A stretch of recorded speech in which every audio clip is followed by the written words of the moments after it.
বিএনপির ভারপ্রাপ্ত চেয়ারম্যান জনাব তারেক রহমান বলেছেন, করিডর বিষয়ে সিদ্ধান্ত আসতে হবে নির্বাচিত সংসদ থেকে। মিয়ানমারের রাখাইনে জাতিসংঘের সহায়তা পৌঁছাতে মানবিক করিডর দেওয়ার ব্যাপারে সরকার নীতিগত সিদ্ধান্ত নিয়েছে। সে বিষয়ে বিএনপির ভারপ্রাপ্ত চেয়ারম্যান জনাব তারেক রহমান বলেছেন, এ ধরনের সিদ্ধান্ত আসতে হবে জনগণের কাছ থেকে, জনগণের প্রত্যক্ষ ভোটে নির্বাচিত সংসদের কাছ থেকে।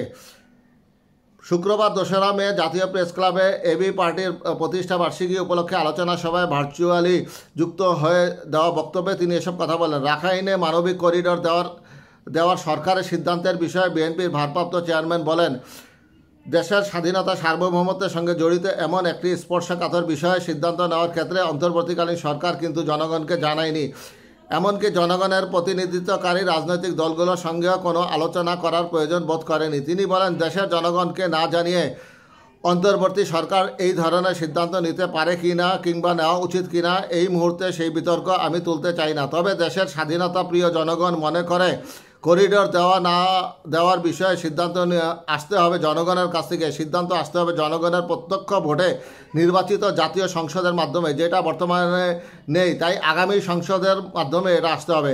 এই ধরনের পরিস্থিতিতে গণতান্ত্রিক বিশ্বের দেশে দেশে এটাই নিয়ম, এটাই রীতি।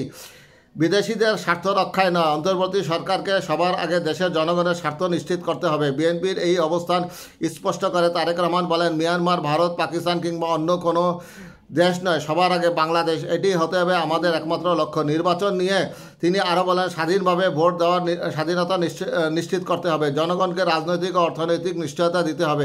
তাই প্রয়োজন জনগণের নির্বাচিত সরকার। জাতীয় নির্বাচন নিয়ে অবজ্ঞা, অবহেলামূলক বক্তব্য অপশক্তিকে মাথা চাড়া দিয়ে উঠতে সহায়তা করবে। রাজনৈতিক দলগুলোকে জনগণের আদালতে তুলে দেওয়ার ব্যবস্থা অন্তর্বর্তীকালীন সরকারকেই করতে হবে।